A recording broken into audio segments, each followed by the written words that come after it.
Hi friends, Suzanne here. Welcome to another Wildcard Wednesday video. For today's project, I am featuring a stamp set called Lighthearted Lines. I'll show you that later in the video. But right now I'm sharing the Plenty of Patterns decorative masks. As you can see, there was a scale image, there was medallion images, there's like a repetitive floral image, and the one that we're using today is this geometric shape. So I have some frog tape here. You can pick that up at Rona or Home Hardware. It is painter's tape, delicate surface.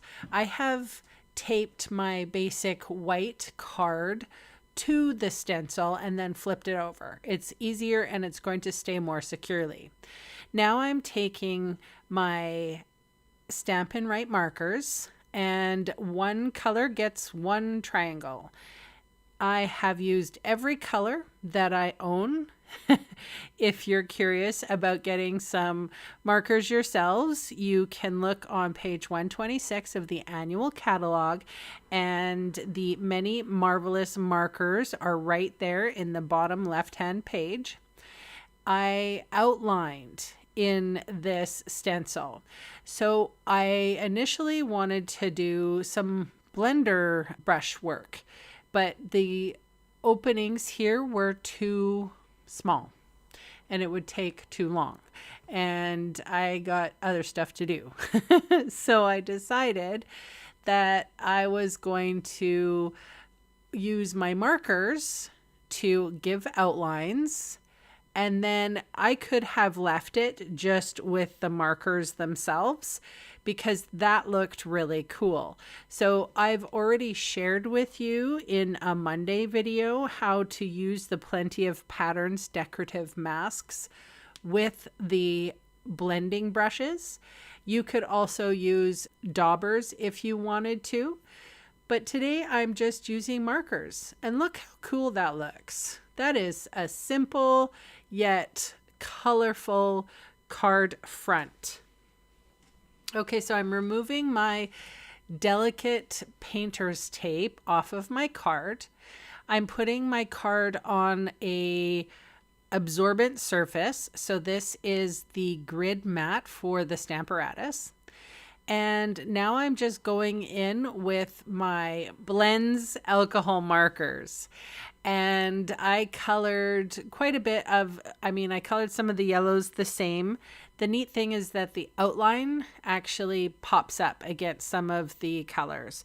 So even though I might have used a garden green and I went in with Granny Apple Green, it still went, it still worked. I tried to color within the lines as best I could. And I have sped through this because I know coloring, is sometimes boring. It was super fun for me to do this, though. Took my mind off of some of my troubles, and I was able to just, create and color, and it was fun. So I encourage you to do this. The Plenty of Patterns decorative masks are affordable for everybody, and this is a unique way that you could utilize them. You don't always just have to use your blending tools. All right, so now that I've colored all my triangles and my geometric shapes, I attach this brightly colored card base to a black mat, and then I attached it all to a basic white thick card base. And then came the question as to how I was going to, what stamp set I was going to pair with this really fun card base. I thought I had footage of the stamp set. For whatever reason, did not put it in this final cut. I do apologize. The name of the stamp set is called Lighthearted Lines. And the sentiment says, everything is figure-outable, which is a very unique and true sentiment. and it is kind of whimsical, and so is this geometric card, but it just wasn't enough for me to have a black and white on this stitched rectangle, and I needed a little bit more. So I went in, and I'm just holding the mask here, I went in with what was left over on a yellow blender brush. So it's very, very pale. And keep in mind here too that I didn't wash my stencil, which I should have. So I did get a little bit of some lines on this. If I was to do this again, of course I would wash my mask.